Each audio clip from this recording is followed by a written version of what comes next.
Y si ustedes escucharon la introducción y escuchan la música, ya saben que viene Vicente Muleiro con su columna de libros y, en este caso, fútbol.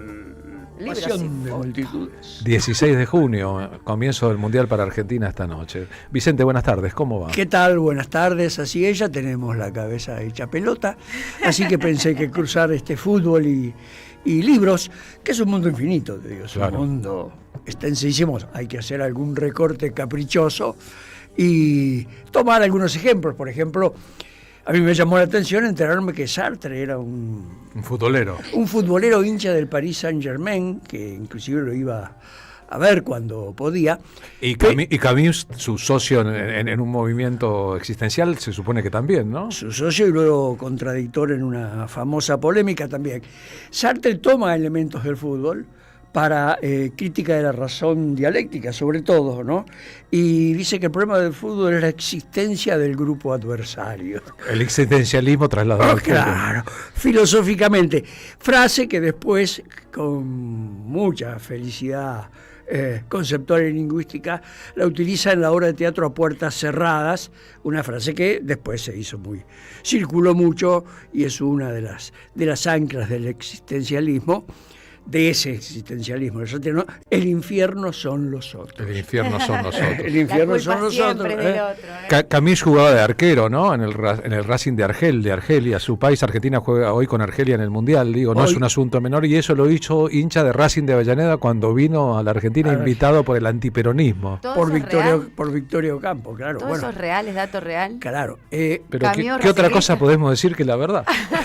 Camus era arquero del Racing de Francia. Vino a la Argentina invitado por Victorio Ocampo en los años felices del peronismo, y entonces vio que acá había un equipo llamado Racing y se hizo hincha de Racing de Avellaneda. Y en Francia sería de Racing de Estrasburgo. De Racing de Estrasburgo. Y esas historias son hermosas. John Lennon se hizo también hincha de Racing Club, por ejemplo, en su momento, pero porque el equipo del que era hincha en Inglaterra había pedido con el Celtic de Glasgow, Escocia, la final de la Copa Europea. Entonces, cuando Racing le ganó en el 66 a los escoceses, él se hizo automáticamente hincha de Racing. Esas cosas que tiene el fútbol, claro, que son raras. Qué veleidad es esas cosas, yo no las sabía. Bueno, en el caso de Camus, en efecto, era arquero del Racing Universitario de Argelia, y era arquero, a él le gustaba el fútbol, le hubiera gustado ser jugador de campo, pero una tuberculosis le restringió su despliegue físico, y entonces fue al arco y dijo esa frase que todos recordarán, o muchos recordarán: todo lo que sé con mayor certeza sobre la moral y las obligaciones se lo debo al fútbol.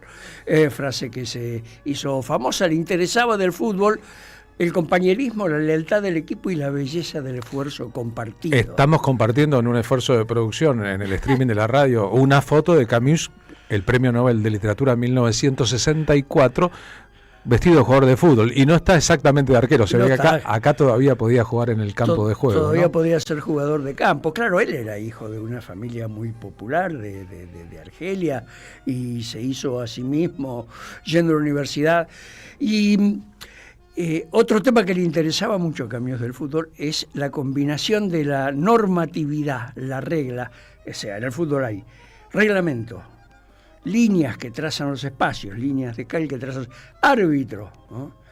Pero esa sería la parte lógica. Y campo de juego, y un arco que debe medir 13 metros. Toda la reglamentación del fútbol en contradicción con un rebote casual que cambia cualquier planificación que hayas hecho en nombre de esas reglamentaciones, ¿no?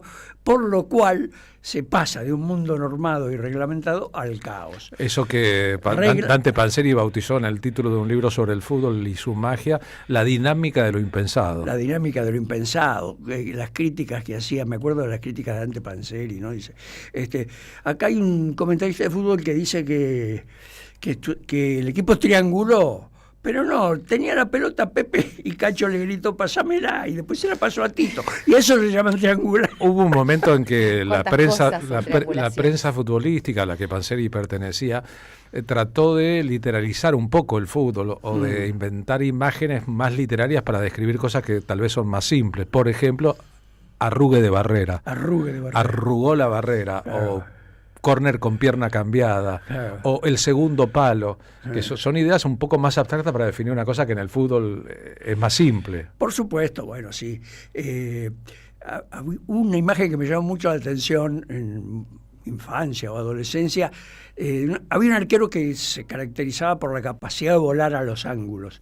Y un periodista, no me acuerdo cuál, le puso la bisectriz del arquero. La bisectriz del arquero. La bisectriz del arquero. Pero el que armó un lenguaje y dijo que el fútbol era un lenguaje fue Pasolini, fanático Muy del futbolero. Bolonia. Sostenía que el momento del gol era una pura poesía capaz de subvertir el orden, ¿no? Y en un famoso ensayo publicado en enero de 1971, comparó la estructura del fútbol con un sistema de signos lingüísticos. Decía que el campo del juego es la lengua no verbal, y que el discurso es el partido en sí, ¿no? Y que en el fútbol había dos géneros en disputa: el fútbol en prosa, que se basaba en la estrategia, el orden y el cálculo, y el fútbol en poesía, que tenía que ver con la gambeta, el quite, la individualidad, la alegría del juego, ¿eh? Y bueno, y los máximos exponentes del fútbol poesía para Pasolini era el fútbol sudamericano. Habrá visto a Sibori jugar en las canchas de Italia, entre otras cosas, aunque Sibori jugaba en la Juventus. A Pasolini debemos una idea muy vigente, ¿no? A los jóvenes hay que enseñarles el valor de la derrota, no solo disfrutar de los triunfos, que también es una idea muy futbolera, se pierde más de lo que se gana. Así es. Sí, el arte de soportar la frustración. Los psicoanalistas trabajan mucho de eso. Bueno, en cambio, para otro italiano, para Alberto Moravia, el fútbol era pura alienación. Y en eso coincidía con un argentino. Con Giorgi. Con Giorgi también, pero con don Roberto Art. Roberto Art tenía una visión, digamos, absolutamente horrible de lo que era un hincha y una hinchada. No sabía mucho de fútbol y lo mandaron a escribir una crónica de un partido de la selección argentina en la cancha de San Lorenzo, en el viejo gasómetro. En 1929. Eso sí. está considerado como la primera crónica del periodismo deportivo en la Argentina. Hoy vi ganar a los argentinos, pero no le gustó nada. Y lo describió muy grotescamente, ¿no? Sí, y bueno, y siguió con eso. El hincha, según Roberto Ar, es generalmente un sujeto de cara encendida, mejillas como inflamadas por el sol, bocaza de perrera o mastinesca, pelo crecidazo y léxico, ojos canallas y léxico borroso. Es decir, carne de cañón. Si viera ahora los palcos hiperchetos en los grandes estadios del fútbol argentino, donde sirven champán y caviar, le cambiaría un poco la tesitura al joven Roberto Ar. Por supuesto, yo veo las hinchadas de los países, digamos, llamados periféricos o emergentes, y digo, esa es la oligarquía de cada país que está presente en el Mundial. Claro, ahora es imposible que alguien que no tiene mucho dinero esté mirando Por supuesto, sí, si nació en Argelia, el Campeonato Mundial de Fútbol en Estados Unidos. Debe pertenecer a las clases muy dominantes. Muy. Y otro que habló de San Lorenzo, pero para mentir que era hincha, fue Borges. Borges, en la biblioteca de Boedo, donde trabajó entre 1938 y 1947, apenas ingresó, se dio cuenta que tenía que ser hincha de alguien, porque si no, no podía hablar. Y entonces le preguntaron y dijo que era hincha de San Lorenzo. Curiosamente, una biblioteca del Club San Lorenzo de Almagro no se llama Borges en homenaje a Borges, sino Osvaldo Soriano, Claro, en homenaje a alguien que no mintió. Futbolero, pero... bueno, Claro, Sasturain, Soriano, Fontana Rosa, ¿no? Todos tienen grandes Galeano, libros. claro. Galeano, Sí, todo bueno. grande prosa futbolística. Y todos Sacheri ellos en los últimos años. y todos ellos jugaron al fútbol. Que Así Hay sí. uno de Sasturain que me encanta, que es Campitos, que me fascina, y Fontana Rosa tiene algunos Fontana extraordinarios. Rosa, Área 18 de la novela, y tiene algunos cuentos Extraordinarios. tremendos, como el penal más largo del mundo de El penal más Soriano. largo, sí. Y Juan Sasturain, una obra directamente dedicada al fútbol, como periodista deportivo y como escritor. Trabajó mucho como periodista deportivo. Pero nuestro amigo Borges va en los años 20 a ver un partido Argentina-Uruguay en Montevideo con su casi familiar y también escritor Enrique Amorim, y se van en el entretiempo porque Borges dice que no entendía cuál era la gracia de que haya 10 personas pateando para un lado y otras 10 pateando para el otro. Durante la disputa del Mundial 78, en una entrevista de Rodolfo sí. Braselli para la revista Gente, ampliaría ese concepto y diría, yo no entiendo, cuando le preguntó, ¿y qué onda con el Mundial? ¿Qué le parece el Mundial? ¿Qué Mundial? le respondió Borges. Con su mayor ironía. Y después le dijo, para mí el fútbol es un error porque tendrían que haber 11 pelotas y 11 personas correrían cada uno con su pelota y no habría ningún enfrentamiento. Creo que exhibía su máximo nivel de ironía, seguramente. De ironía. Y que hay de tendencia por la ciencia ficción, como en un cuento que escribe con Isidoro Bustos Domecq, que tiene un título en latín, ese es percipi, ser es percibido, que es uno de los grandes apotegmas de Berkeley, ser es percibido, y sostiene que el último partido verdadero se jugó en 1937. Y hace un salto de ciencia ficción, Bustos Domecq, o sea, y todo lo que vino después son copias pergeñadas por los medios de comunicación. No se jugó más al fútbol, todo es una gran ficción. Muy interesante. Borges, que murió en plena disputa del Mundial 1986, no podía imaginar de ninguna manera que la película El Partido, documental argentino que está en los cines hoy sobre el partido Argentina-Inglaterra. Muy buena película. Muy buena película. Ayer la vi por segunda vez. Mira, la vi. De 1986. Terminaría con un poema suyo sobre Juan López y John Ward, es decir, dos soldados que mueren en Malvinas. No podría saber nunca Borges que eso iba a ocurrir en un futuro. Pero es lindo ese contrafáctico, esa ucronía. Bueno, y Valdano leyéndole el poema al número 9, a Gary Lineker de la selección británica, que se emociona y llora cuando escucha. Es muy interesante como propuesta para cerrar una película futbolera, ¿no? Sin duda. Pero mirá vos qué radical nuestro Jorge Luis. El fútbol es popular porque la estupidez es popular. Es verdad. ¿Cómo es verdad? Él habría dicho lo mismo de la democracia, ¿no? Bueno, de alguna manera lo dijo, ¿no? La democracia es un abuso de la estadística. Es un abuso de la estadística. Bueno, y tenemos, nombramos a Galeano, a Soriano, a Fontana Rosa, a Salieri. Hay poetas como Leónidas Lamborghini que equiparan el gol a un triunfo popular en un famoso poema. Y hay una perla en la literatura argentina que es de 1924, que es un libro de vanguardia escrito por Bernardo Canal Feijó, que se llama Penúltimo poema del fútbol. Es de 1924. Y hay que tener en cuenta que la vanguardia literaria, la que experimenta, rompe el lenguaje, desarticula, quiebra, es de 1922. La fecha 1922 por la aparición de Eliot, de Joyce, de Ulises de la Tierra Baldía, entre otros textos.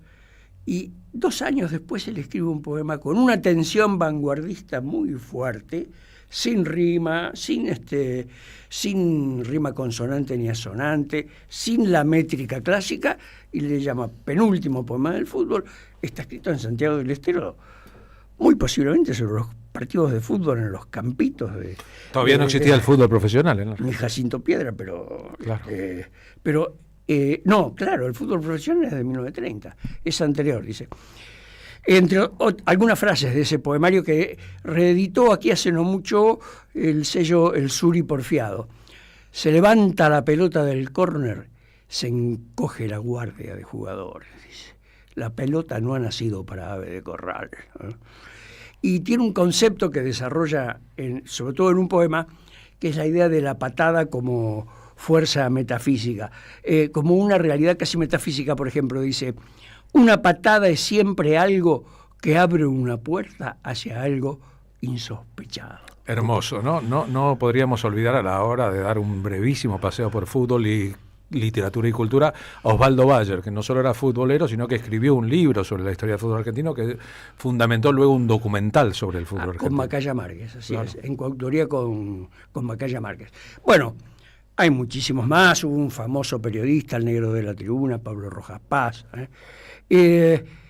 Y esta perla, que es el penúltimo poema de fútbol de 1924 de Bernardo Canal Feijó, escritor argentino, nacionalista, apoyó el golpe del 43, después fue miembro de la Academia. Hay fútbol de mujeres en el libro de 1924, ¿no? Y soy la idea radical de que también jugamos a la pelota y de que somos seres humanos. Es una idea radicalísima. Las jugadoras se trenzaban, cito ahora, en un abrazo lésbico inaceptable. La muchedumbre se agolpaba en sus propios ojos, como en el ojo de una cerradura, para fisgar El holocausto orgásmico. Bueno, poema del fútbol. Se hizo la cabeza. 1924. Se hizo la Bernardo cabeza. Canal Feijó, gran estudioso del habla popular y del folclore. Y bueno, y entre nosotros hay un periodista, Ariel Sher, que se dedica mucho a hacer este cruce, a indagarlo, a registrar los libros y los cuentos, ¿no? Él mismo es autor de varios libros y prologuista, tiene toda una obra relacionada con fútbol y literatura, y le pedimos un testimonio y escuchamos a Ariel Sher. Una vez le preguntaron a Jorge Valdano si los libros y el fútbol tenían que ver, y él, que es un gran lector, dijo: no, la verdad que los libros, en el soporte que sea, no sirven para jugar al fútbol, no giran, no rebotan. Pero eso sí, cuando empecé a leer libros, cuando llegué a España en la mitad de los 70, empecé a entender mejor por qué jugaba al fútbol. Una vez le pregunté a Pablo Aimar, presentando un libro, él había escrito un cuento, qué veía de ese vínculo, y me dijo: al final el fútbol es un canal de expresión y la literatura es un canal de expresión. ¿Por qué no van a tener de vez en vez un canal de expresión que junte a los dos canales de expresión, al fútbol y a la literatura? De eso se trata esto. Dos maneras de ser gente individual y colectivamente, que pueden vivir sin andar en la misma ruta. Pero cuando se juntan, todo lo que pasa.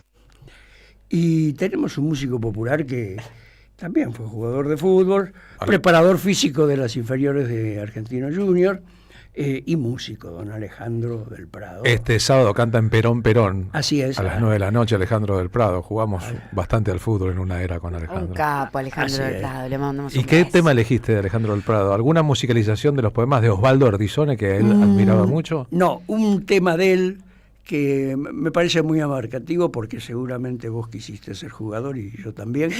Y entonces es la historia, acaso, de millones de argentinos que quisieron ser jugadores.